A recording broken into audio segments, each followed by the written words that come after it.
왜 하나님의 목소리가 들리지 않을까요? 왜 기도해도 응답하시지 않는 것 같을까요? 왜 다른 사람들은 하나님의 음성을 듣는다고 하는데 나만 조용할까요? 혹시 하나님이 나를 외면하시는 건 아닐까요? 사랑하는 성도님들, 이런 답답함과 갈증을 느끼신 적이 있으시지요? 오늘 아침에도 한 성도님이 저에게 이런 고백을 하셨습니다. 목사님, 저는 20년 넘게 신앙생활을 했는데 정말 하나님의 음성을 들어본 적이 없어요. 다른 분들은 기도 중에 하나님이 말씀하셨다고 하는데 저에게는 왜 그런 경험이 없을까요? 혹시 제가 믿음이 부족한 건 아닐까요? 그 간절한 눈빛을 보면서 제 마음도 아팠습니다. 정말 많은 분들이 이런 갈증을 가지고 계시거든요. 하나님의 살아계신 음성을 듣고 싶어 하시고 하나님과 진짜 대화하고 싶어 하시는 거예요. 그런데 여기서 놀라운 사실 하나를 알려드리고 싶습니다. 하나님은 지금도 말씀하고 계십니다. 문제는 하나님이 침묵하시는 게 아니라 우리가 들을 준비가 되어 있지 않다는 거예요. 마치 라디오 주파수를 맞추지 못해서 잡음만 들리는 것처럼 말이에요. 그럼 어떻게 해야 하나님의 음성을 들을 수 있을까요? 오늘 성경을 통해서 확실한 세 가지 방법을 나누려고 합니다. 이것은 제가 목회하면서 실제로 경험한 것이고 성경이 분명히 가르쳐주는 원리입니다. 이 세 가지 기도를 하시면 여러분도 분명히 하나님의 음성을 듣게 될 것입니다. 준비되셨습니까? 그럼 첫 번째부터 함께 살펴보겠습니다. 많은 분들이 하나님의 음성을 듣고 싶어 하시면서도 정작 그것을 구체적으로 구하는 기도는 하지 않으십니다. 마치 목이 마르면서도 물을 달라고 말하지 않는 것과 같아요. 하나님은 우리가 구하기를 원하십니다. 야고보서 4장 2절에서 이렇게 말씀하시거든요. 너희가 얻지 못함은 구하지 아니하기 때문이요. 하나님의 음성을 듣는 것도 마찬가지입니다. 구해야 받을 수 있어요. 그런데 여기서 중요한 건 어떻게 구하느냐 하는 거예요. 예레미야 33장 3절을 함께 보겠습니다. 너는 내게 부르짖으라. 내가 내게 응답하겠고 내가 알지 못하는 크고 은밀한 일을 내게 보이리라. 여기서 부르짖으라는 말은 히브리어로 카라인데 이는 단순히 부르는 게 아니라 간절히 절실히 부르짖는다는 의미입니다. 마치 위급한 상황에서 구조를 요청하듯이 말이에요. 그러면 하나님께서 응답하시겠다고 약속하십니다. 그것도 크고 은밀한 일을 보여주시겠다고 하세요. 이것이 바로 하나님의 음성이고 하나님의 계시입니다. 몇 년 전에 저희 교회에 한 권사님이 계셨는데 아들 때문에 너무 고민이 많으셨어요. 그 아들이 30대인데 일자리도 구하지 않고 집에서만 지내면서 게임만 하는 거예요. 어머니 마음이 얼마나 답답하셨겠어요. 그런데 어느 날 새벽 기도회에서 그 권사님이 정말 간절히 기도하시는 거예요. 하나님, 제 아들을 어떻게 해야 할지 모르겠습니다. 하나님께서 직접 말씀해 주세요. 제가 어떻게 해야 할지 가르쳐 주세요. 눈물로 부르짖으며 기도하셨어요. 그런데 놀라운 일이 일어났습니다. 기도를 마치고 집에 가는데 갑자기 마음에 한 생각이 떠오른 거예요. 아들에게 조건 없는 사랑을 보여주어라. 지금까지 내가 한 것은 조건부 사랑이었다. 그 순간 권사님이 깨달았다고 하세요. 지금까지 아들에게 이래야 사랑한다. 착해야 사랑한다는 식으로 조건을 달았다는 걸 말이에요. 그래서 그날부터 아들에게 조건 없는 사랑을 베풀기 시작했어요. 아들이 게임을 해도 따뜻하게 밥을 챙겨주고 잔소리 대신 엄마가 사랑한다고 표현했어요. 그렇게 3개월이 지나자 아들이 변하기 시작했습니다. 스스로 일자리를 구하러 다니고 어머니에게 고맙다고 인사하고 지금은 좋은 직장에 다니고 있어요. 이것이 바로 하나님의 음성을 듣고 순종한 결과입니다. 그러면 어떻게 기도해야 할까요? 먼저 구체적으로 구해야 합니다. 하나님, 저에게 말씀해 주세요가 아니라 하나님, 이 상황에서 제가 어떻게 해야 할지 분명히 알려주세요라고 구체적으로 구하세요. 하나님은 막연한 기도보다 구체적인 기도에 응답하시는 걸 좋아하세요. 두 번째로 간절함이 있어야 합니다. 형식적인 기도가 아니라 정말 절실한 마음으로 구해야 해요. 하나님의 음성을 듣는 것이 생명과 같이 중요하다는 마음으로 기도하세요. 세 번째로 믿음으로 구해야 합니다. 하나님께서 반드시 응답하실 것이라는 확신을 가지고 기도하세요. 야고보서 1장 6절에서 말씀하시기를 의심하지 말고 믿음으로 구하라고 하셨거든요. 네 번째로 끈기 있게 구해야 합니다. 한 번 기도하고 끝이 아니라 응답받을 때까지 지속적으로 구하세요. 누가복음 18장의 과부가 재판관에게 끈질기게 요구했던 것처럼 말이에요. 하나님은 우리의 끈기를 보시고 기뻐하십니다. 다섯 번째로 겸손한 마음으로 구해야 합니다. 제가 들을 자격이 있어서가 아니라 하나님의 은혜로 말씀해 주세요라는 마음으로 기도하세요. 교만한 마음으로는 하나님의 음성을 들을 수 없어요. 마지막으로 순종하겠다는 마음으로 구해야 합니다. 하나님의 음성을 듣고도 순종하지 않을 거라면 굳이 들려주실 이유가 없거든요. 말씀해 주시면 순종하겠습니다라는 마음으로 기도하세요. 사무엘상 3장 10절에서 어린 사무엘이 말씀하옵소서 주의 종이 듣겠나이다라고 고백했던 것처럼 말이에요. 이렇게 기도하시면 하나님께서 분명히 응답하실 것입니다. 하나님은 당신을 사랑하시고 당신과 대화하기를 원하시거든요. 그럼 이제 두 번째 기도로 넘어가 보겠습니다. 하나님의 음성을 듣지 못하는 가장 큰 이유 중 하나가 바로 마음의 불결함입니다. 죄와 세상의 잡음으로 가득 찬 마음으로는 하나님의 세미한 음성을 들을 수 없어요. 마치 더러운 그릇에는 깨끗한 물을 담을 수 없는 것과 같습니다. 시편 51편 10절에서 다윗이 이렇게 기도합니다. 하나님이여 내 속에 정한 마음을 창조하시고 내 안에 정직한 영을 새롭게 하소서. 다윗은 밧세바와 범죄한 후에 이 기도를 드렸어요. 자신의 죄 때문에 하나님과의 관계가 막혔다는 걸 깨달았기 때문입니다. 그래서 하나님께 정한 마음을 달라고 간절히 구한 거예요. 마태복음 5장 8절에서도 예수님께서 이렇게 말씀하셨습니다. 마음이 청결한 자는 복이 있나니 그들이 하나님을 볼 것이며 마음이 청결해야 하나님을 볼 수 있고 하나님의 음성을 들을 수 있다는 말씀입니다. 그럼 어떤 것들이 우리 마음을 더럽히고 하나님의 음성을 듣지 못하게 할까요? 첫 번째는 죄입니다. 이사야 59장 2절에서 말씀하시기를 오직 너희 죄악이 너희와 너희 하나님 사이를 갈라놓았고 너희 죄가 그의 얼굴을 가리어서 듣지 않으시게 함이니라고 하셨어요. 죄는 하나님과 우리 사이에 벽을 쌓습니다. 특히 회개하지 않은 죄에 감추어진 죄는 더욱 그래요. 두 번째는 원망과 분노입니다. 마음에 누군가에 대한 원망이나 분노가 있으면 그것이 하나님의 음성을 가려버려요. 마치 스피커에서 잡음이 나면 음악을 제대로 들을 수 없는 것처럼 말이에요. 세 번째는 교만입니다. 야고보서 4장 6절에서 하나님은 교만한 자를 물리치시고 겸손한 자에게 은혜를 주신다고 하셨어요. 교만한 마음으로는 하나님의 음성을 들을 수 없습니다.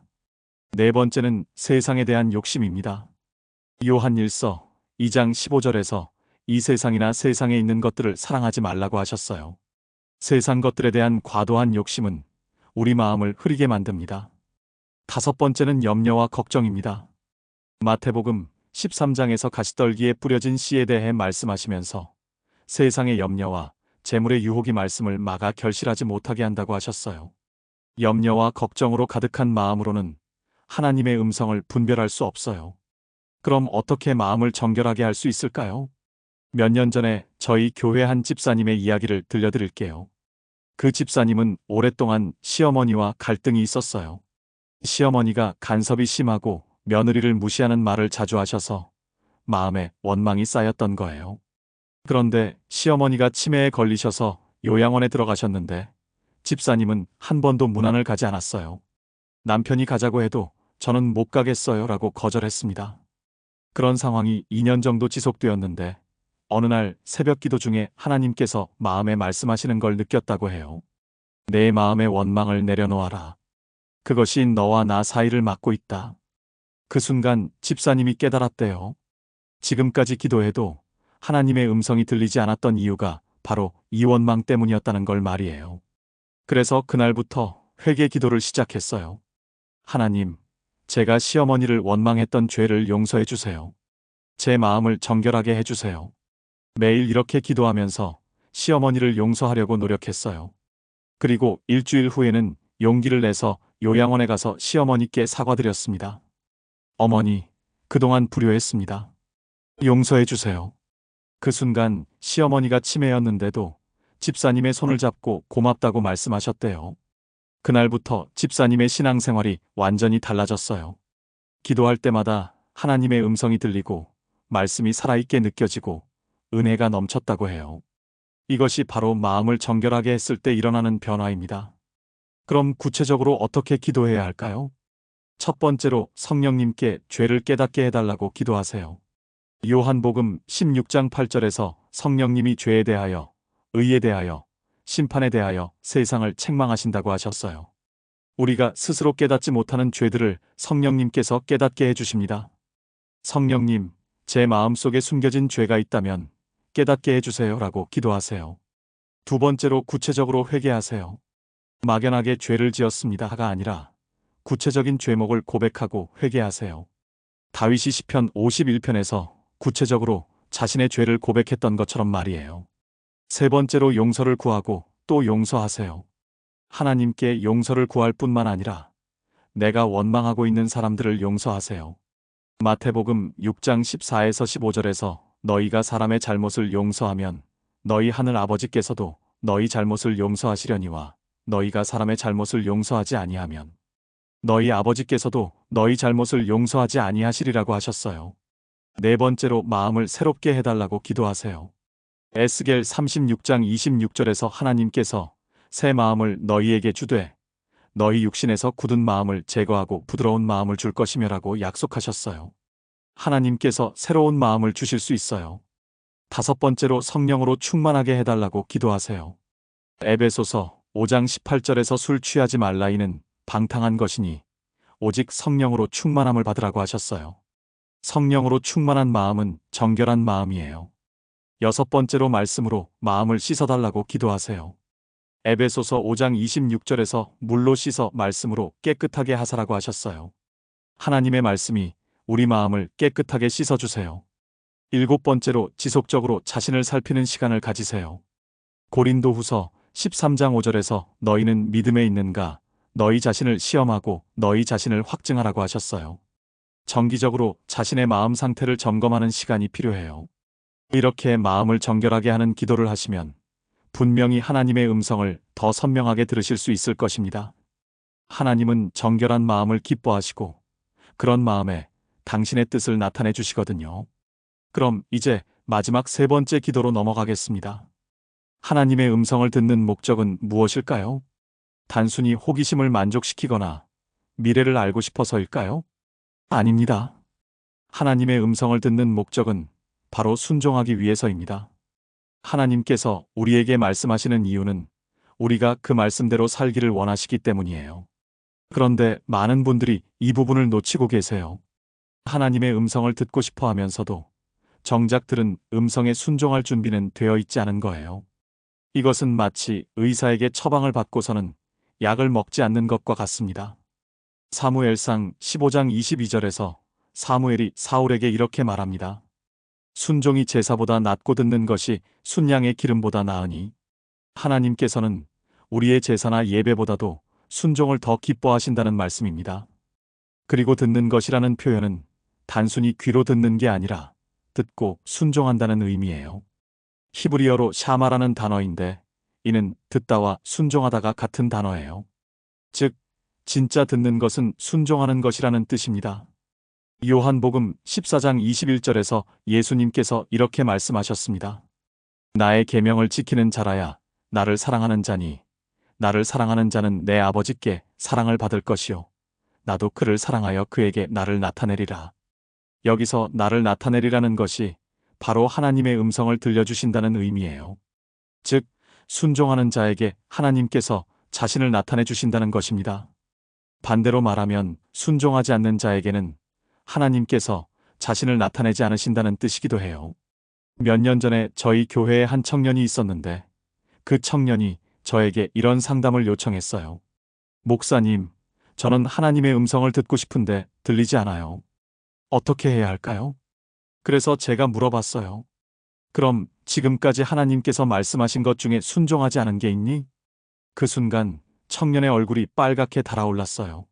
사실은 있어요.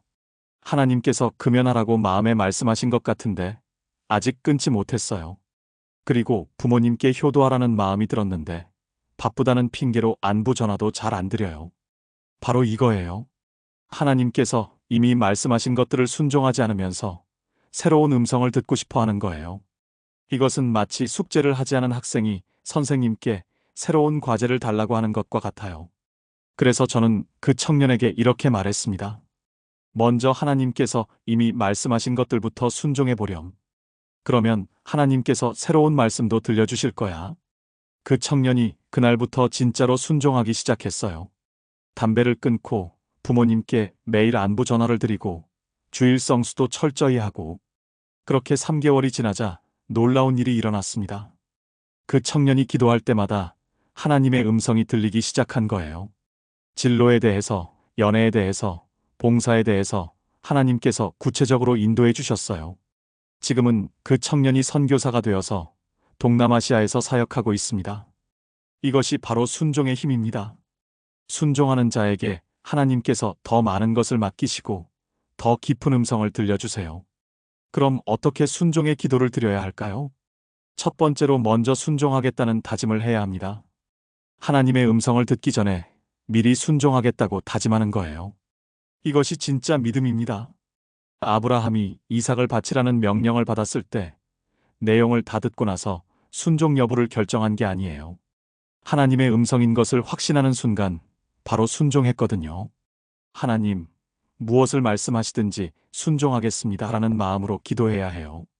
두 번째로 이미 알고 있는 하나님의 뜻부터 순종해야 합니다. 성경에 이미 명확히 기록된 하나님의 뜻들이 있어요. 11조, 주일성수, 전도, 사랑, 용서, 정직. 이런 것들 말이에요. 이런 것들을 먼저 순종하지 않으면서 새로운 음성을 구하는 것은 순서가 잘못된 거예요. 세 번째로 작은 것부터 순종해야 합니다. 누가복음 16장 10절에서 지극히 작은 것에 충성된 자는 큰 것에도 충성되고라고 하셨어요. 하나님께서는 작은 것에 충성하는 자에게 큰 것을 맡기세요.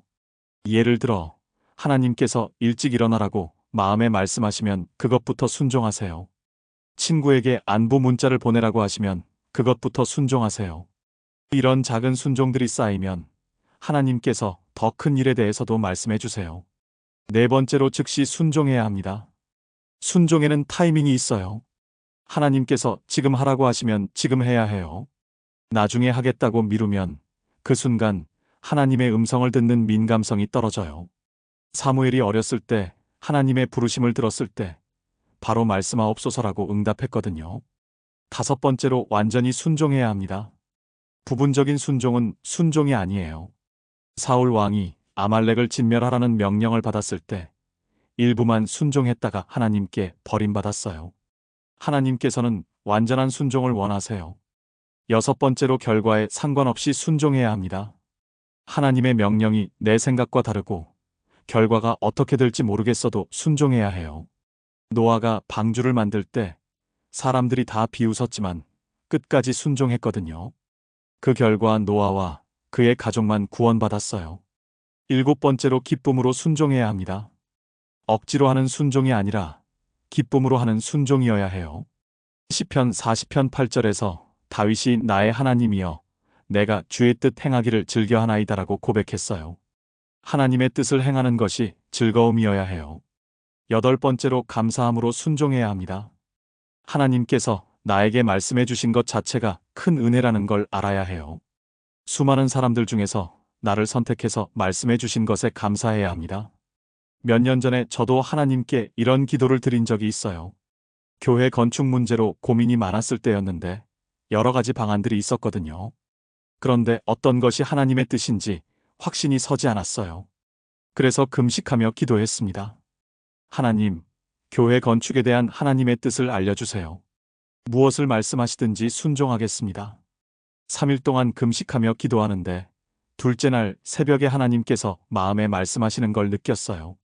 지금은 때가 아니다. 2년 더 기다려라. 솔직히 제 생각으로는 이해가 안 됐어요. 모든 조건이 다 갖춰져 있었거든요. 그런데 순종하겠다고 다짐했으니까 순종했어요. 그런데 1년 후에 놀라운 일이 일어났습니다. 정부 정책이 바뀌면서 건축비가 30% 정도 절약될 수 있는 방법이 생긴 거예요. 만약 그때 건축했다면 훨씬 많은 비용이 들었을 거예요. 하나님께서는 미리 아시고 기다리라고 하신 거였어요. 이때 저는 깨달았습니다. 하나님의 타이밍은 항상 완벽하다는 것을 말이에요. 그리고 순종하는 자에게는 더 큰 복을 주신다는 것도 깨달았어요. 사랑하는 성도님들, 하나님의 음성을 듣고 싶으시다면 먼저 순종하겠다는 다짐을 하세요. 그리고 이미 알고 있는 하나님의 뜻부터 순종하세요. 그러면 하나님께서 분명히 더 깊은 음성을 들려주실 것입니다. 하나님은 순종하는 자녀들과 더 깊이 교제하기를 원하시거든요. 사랑하는 하나님의 자녀들이여, 오늘 우리가 함께 나눈 하나님의 음성을 듣는 세 가지 기도를 다시 한번 정리해 보겠습니다. 첫 번째는 하나님의 음성을 간절히 구하는 기도였습니다. 구체적으로 간절히, 믿음으로, 끈기 있게, 겸손하게, 그리고 순종하겠다는 마음으로 구해야 한다는 것을 배웠습니다. 두 번째는 마음을 정결하게 해달라는 기도였습니다. 죄와 원망, 교만과 욕심, 염려와 걱정을 버리고 성령으로 충만한 정결한 마음을 달라고 기도해야 한다는 것을 깨달았습니다. 세 번째는 순종하겠다는 다짐의 기도였습니다. 이미 알고 있는 하나님의 뜻부터 순종하고 작은 것부터 즉시, 완전히, 기쁨으로, 감사함으로 순종해야 한다는 것을 배웠습니다. 이 세 가지 기도는 단순해 보이지만 실제로는 깊은 영적 원리가 담겨 있습니다. 하나님께서는 지금도 우리에게 말씀하고 계십니다. 문제는 우리가 들을 준비가 되어 있느냐 하는 것이에요. 오늘부터 이 세 가지 기도를 실천해 보세요. 분명히 여러분의 영적 생활에 놀라운 변화가 일어날 것입니다. 하나님의 음성이 들리기 시작하고 하나님과의 관계가 더욱 깊어질 것입니다. 그리고 하나님의 인도하심을 받는 축복된 삶을 살게 될 것입니다.